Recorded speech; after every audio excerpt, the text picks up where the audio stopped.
AP cabinet సమావేశం కొనసాగుతుంది. ఈ సమావేశంలో పలు కీలక అంశాలపై చర్చిస్తున్నారు. 2024-29 AP tourism land allotment policy ప్రతిపాదనపై చర్చిస్తున్నట్లు సమాచారం. గ్రామ పంచాయతీ గ్రామీణాభివృద్ధి శాఖలో డిపిఓల క్యాడర్ క్రమబద్ధీకరణపై ప్రతిపాదనల నేపథ్యంలో డిపిఓలు నేరుగా రిపోర్ట్ చేసేలా క్యాడర్లో మార్పులపై నిర్ణయం తీసుకోనుంది మంత్రిమండలి.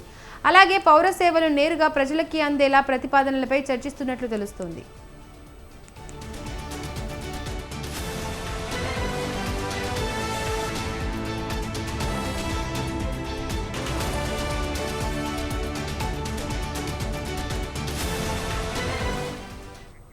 ఇక ఇదే అంశానికి సంబంధించి పూర్తి అప్డేట్స్ మా కరెస్పాండెంట్ సంతోష్ అందిస్తారు. సంతోష్, చెప్పండి.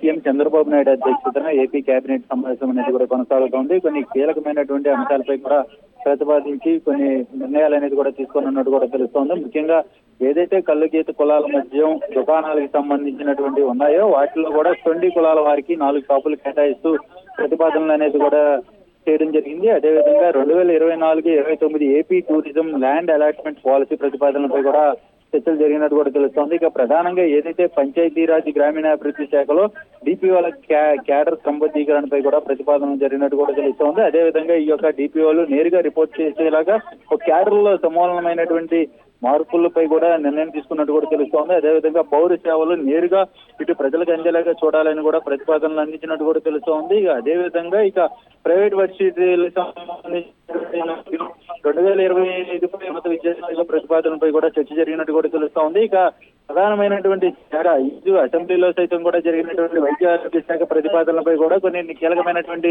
నిర్ణయాలు కూడా తీసుకున్నట్టు కూడా తెలుస్తోంది. అదేవిధంగా ఎమ్మెల్యే కోటాలో ఎమ్మెల్సీలకు సంబంధించినటువంటి అంశాలపై కూడా ఈ యొక్క కేబినెట్ లో ఆమోదం తెలిసినటువంటి పరిస్థితులు కూడా ఏర్పడ్డాయి. అదే కాకుండా ఇక ల్యాండ్ కి సంబంధించినటువంటి ఏదైతే రాజధాని అమరావతిలో టెండర్ల పనులు దక్కించుకున్నటువంటి పలు సంస్థలకి పనులు అప్పగించే విధంగా కూడా సిఆర్డీకి పాలనాపరమైనటువంటి అనుమతులపై కూడా ఇటు కేబినెట్ లో చర్చ జరిగినట్టు తెలుస్తోంది. అదేవిధంగా పలు సంస్థలకి సంబంధించినటువంటి భూ కేటాయింపులు కూడా జరిగినట్టు తెలుస్తోంది. అసెంబ్లీలో ప్రవేశపెట్టినటువంటి పలు బిల్లులకి సైతం కూడా ఇటు కేబినెట్ ఆమోదం కూడా తెలిపినట్టు కూడా కొంత సమాచారం అందుతా ఉంది.